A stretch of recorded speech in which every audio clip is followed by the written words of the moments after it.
Hello again, YouTubers, on with SpongeBob and one back here again on the SpongeBob channel. Today we are reviewing Kamp Koral episode number 18, Lake Crashers and Boo Light Special. The synopsis states the campers have a demolition derby under Lake Yuckymuck. Also, desperate for help, Camp Master Krabs hires the Flying Dutchman to run the camp store. Let's begin.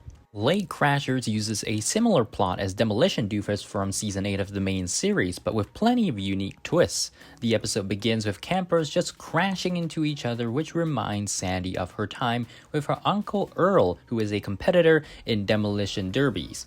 It's unclear if this Uncle Earl is the same Earl Cheeks from Score Record in the main series, where Earl is actually said to be Sandy's cousin. So uncle versus cousin, I'm not sure which is which, but nonetheless, the campers formulate a plan to have a demolition derby in camp on condition that they put it together without attracting the attention of the grown-ups. Somehow they managed to put together a demolition derby stadium at the bottom of Lake Yuckymuck, and the excitement begins. I think I can summarize it as basically lots of crashing. The competition involves SpongeBob and Sandy on one end, and Larry and Bubble Bass on the other, with several great strategies actually. I particularly like the scene of the plunger on part of SpongeBob and Sandy, and there's also a pair of scenes where each vehicle is launched, and in particular the one featuring Patrick pulling SpongeBob and Sandy back into arena with his bubblegum was just epic. And of course the bubblegum just splattered on his face after that. Patrick is really funny in this episode despite just being an audience member with his random behavior.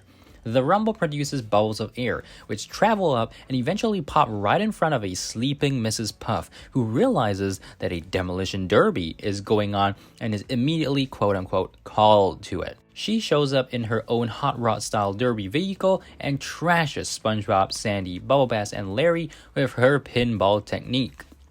Of course, given the nature of a demolition derby, this episode is really action-packed. So Squidward and Pearl are meanwhile on the sidelines being cheerleaders, the former being convinced to do so by Pearl.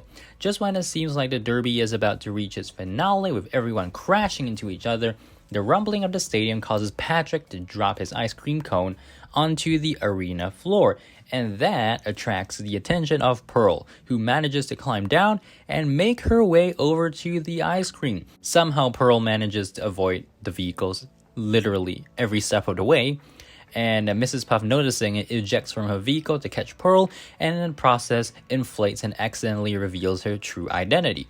So Driver X is actually Mrs. Puff. Amid the gasps of shock, Patrick literally boos in true Patrick fashion. Just when it seems that the situation is under control, Pearl climbs aboard Mrs. Puff's vehicle, and it's time for more derby chaos. I'll give the plot for this one a 8 out of 10. The application of a demolition derby to tweens seems a bit extreme, but given the cartoon nature of it, I'd say it was really fun, with the crashing and smashing and bashing. Plus, Mrs. Puff getting into the derby as Driver X was not necessarily surprising, but it was definitely a good factor. However, just stopping the episode with Pearl was a bit of a random way to end. I was expecting someone to be declared the winner of the first Kamp Koral Demolition Derby. Animation gets 9 out of 10. This episode really stands out with the fast-paced zoom movements, especially where Mrs. Puff uses her periscope. Also, SpongeBob and Sandy literally going to space and back was epic. The use of the pinball levers as well was particularly creative. Unique characteristics gets a 8 out of 10. I'm really glad this episode not only borrowed the demolition derby concept, but it made even better use of it. Mrs. Puff's love for the derby shows once again, and so many great details from the design of the derby mobiles to the random techniques in which each side tried to take down the other, and of course Patrick's expression all contributed to making this episode a really nice one to see. Overall, Lake Crashers gets 25 out of 30 from me. Moving on to Boo Light Special, I'd say this is a more typical episode with Mr. Krabs finding that he has too many responsibilities on his hands between ensuring the campers are safe and running the camp store. Upon screaming for help, the Flying Dutchman shows up and gets hired to run their store. Of course, being a ghost means the Dutchman really wants to curse the campers. I mean, that is to be expected. He starts by giving the store a makeover, and then SpongeBob happens.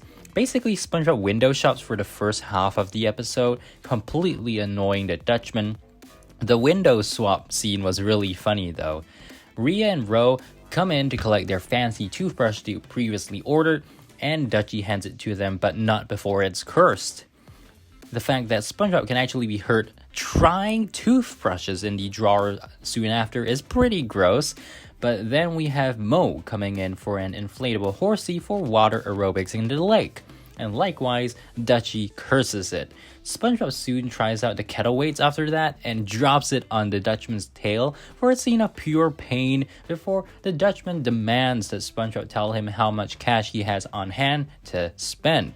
SpongeBob has a whopping 1 cent, which completely pisses Dutchie off once more, and Dutchie gets SpongeBob to get a gumball, but you know SpongeBob's a picky shopper. SpongeBob eventually does get his cursed gumball, and it's time to see the outcomes of the Dutchman's curses. It's not great. There's a creepy spider monster brushing Rhea and Ro's teeth, the inflatable horsey is playing pranks and holding Mo hostage, and the gumballs become gum ghosts who terrorize the dingy cabin. We do get to see the Kraken again though, and he's still being a comedian. All the troubles causes everyone to storm back into the camp store demanding refunds, and this is when all the curses start turning on Dutchie and beating him up. Yeah, there's literally a beat up scene in this episode. Even the gum ghost who SpongeBob made friends with somehow jumped into the action. So the Dutchman crits in frustration, and Krabs returns to see the mess and then gets beaten up by the curses too, ending the episode. I'm not sure why the curses are still there if the Dutchman left, but they were. So all I can say is I hope this isn't a precedent for Mr. Krabs' torture episodes. That's probably not something anyone really wants.